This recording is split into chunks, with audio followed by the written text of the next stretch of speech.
What's up, hustlers? It's your boy Bato, back with Bato and Company, and let me tell you, I'm fired up for this one. We're talking about starting your own clothing brand. This isn't some pipe dream, my friends. This is about turning your passion into a real, tangible business. So if you're ready to put in the work, if you're ready to hustle harder than you ever have before, buckle up because I'm about to break down this whole clothing brand game step by step. Let's go.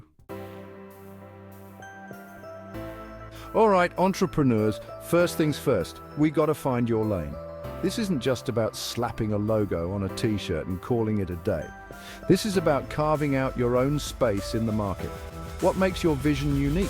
What story are you trying to tell with your clothes? Think about it, the market's a crowded place, right? You've got your streetwear giants, your sustainable fashion warriors, your luxury labels, the list goes on and on. But here's the thing, every single one of those brands started with an idea, a spark, a niche. They saw a gap in the market and said, you know what, I'm going to fill that. Look at someone like Virgil Abloh, right? The man was a visionary. He took streetwear and elevated it to high fashion. He didn't follow trends, he created them. Why? Because he understood his audience. He knew what they wanted before they even knew it themselves. That's what you've got to do. You've got to become obsessed with your customer. Who are they? What do they care about? What keeps them up at night? And more importantly, what are the other brands not giving them? Don't be afraid to get granular here. Niche down, my friends. The more specific you are, the more you'll resonate with your target audience. Okay, you found your niche, you know your audience. Now it's time to bring your vision to life. This is where the rubber meets the road, my friends. This is where your ideas transform from sketches on a napkin to actual, tangible garments. Whether you're a design whiz yourself or you're teaming up with a creative genius, remember, your first collection is everything. It's your introduction to the world. It's your chance to make a statement. So make it count. Quality over quantity, always. Don't try to do too much too soon. It's better to have a small collection of killer pieces than a massive inventory of mediocre stuff. Think about it. Would you rather have a closet full of clothes you never wear, or a few key items that you absolutely love and rock with confidence? Look at what Daniel Wellington did. They started with one watch, a minimalist, classic design that they absolutely nailed. They didn't overcomplicate things. They focused on quality, on creating a product that people loved, and they built their entire brand around that one iconic piece. Don't be afraid to experiment, to push boundaries, to try new things, but always remember your brand identity. Every piece you create should feel like an extension of your brand story, its values, its vibe. Think about the details, the fit, the fabric, the stitching. These things matter. People can tell when a brand cuts corners, when they prioritize profit over quality. Don't be that brand. And remember, your first collection isn't set in stone, it's a starting point. All right, let's talk branding, baby. This is where you take your vision and turn it into a feeling, an experience, a movement. Your brand identity is everything that represents your clothing line. It's the name, the logo, the colors, the voice, the message.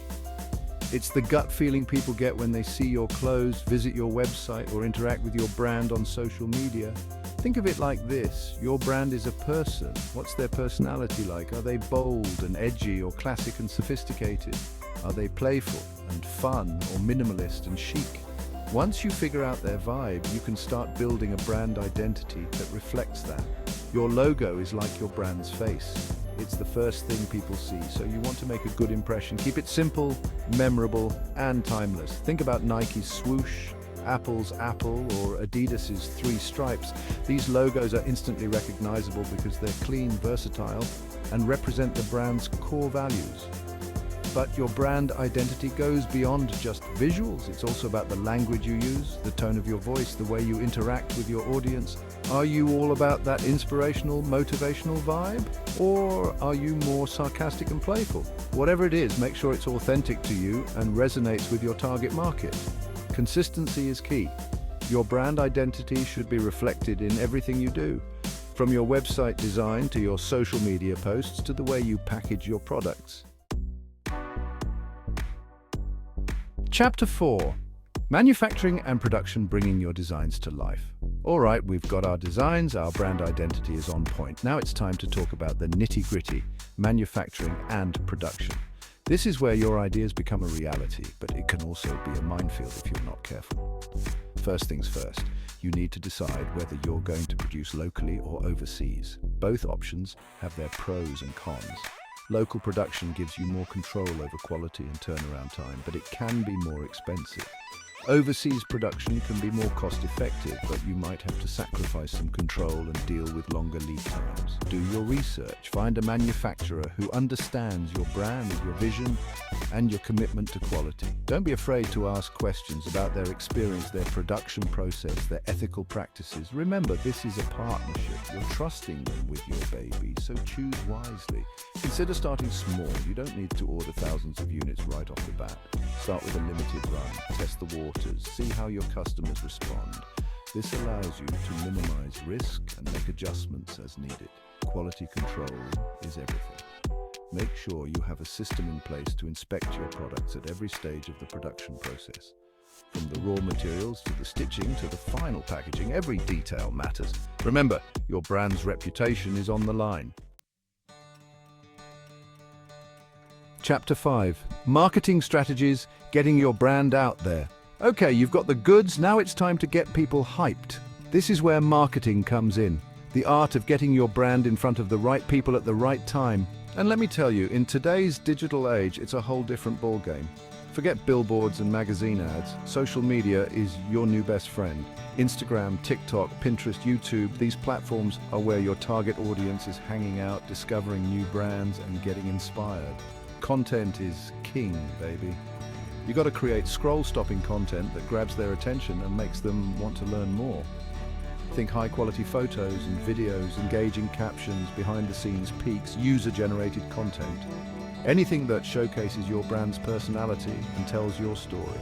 Influencer marketing is huge right now. Partnering with influencers who align with your brand values can help you reach a wider audience and build credibility. But remember, it's not just about follower count. Look for influencers who have a genuine connection with their audience and whose aesthetic matches yours. Don't underestimate the power of email marketing.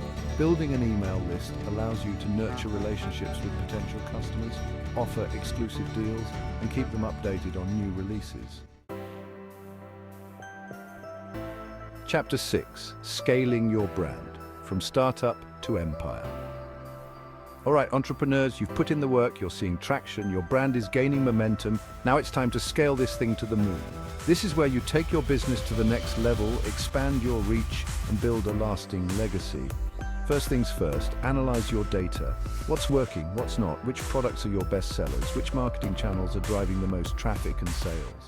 Once you understand your numbers, you can double down on what's working and cut your losses on what's not. Expand your product line. You've got a loyal customer base. Now it's time to give them more of what they love. Introduce new products, explore different categories, and offer a wider range of sizes and styles.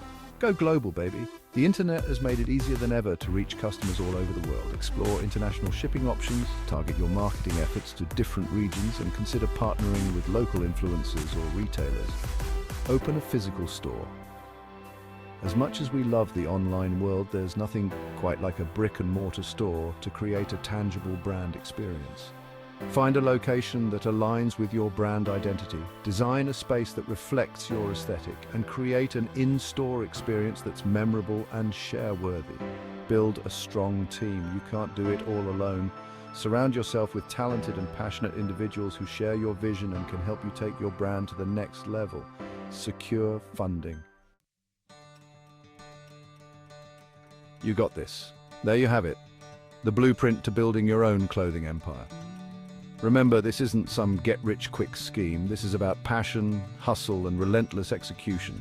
We talked about finding your niche, crafting a killer brand identity, navigating the world of manufacturing, mastering the art of marketing, and ultimately scaling your brand to unimaginable heights. Listen, I'm not going to lie, it's going to be tough. There will be long nights, setbacks, and moments where you want to throw in the towel, but that's when you got to dig deep. Remember why you started and keep pushing forward.